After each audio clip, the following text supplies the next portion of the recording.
తెలుగు జాతి గర్వించదగ్గ నాయకుడు, అపారమైనటువంటి రాజకీయ అనుభవం, అంతకు మించినటువంటి కార్యదక్షత, 4 దశాబ్దాల రాజకీయ ప్రస్థానంలో ఎన్నో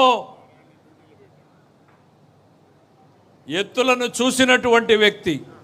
ప్రతిరోజు ప్రతి సంవత్సరం చరిత్రను సృష్టిస్తూనే ఉంటాడు.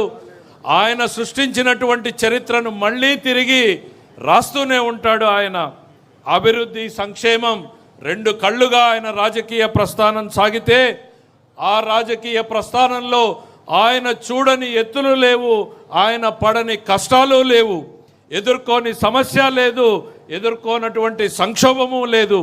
ఎదురొడ్డి నిలిచాడు, మన ముందు నిలిచాడు, మేరు నగ ధీరుడిలాగా నిలిచాడు, గెలిచాడు.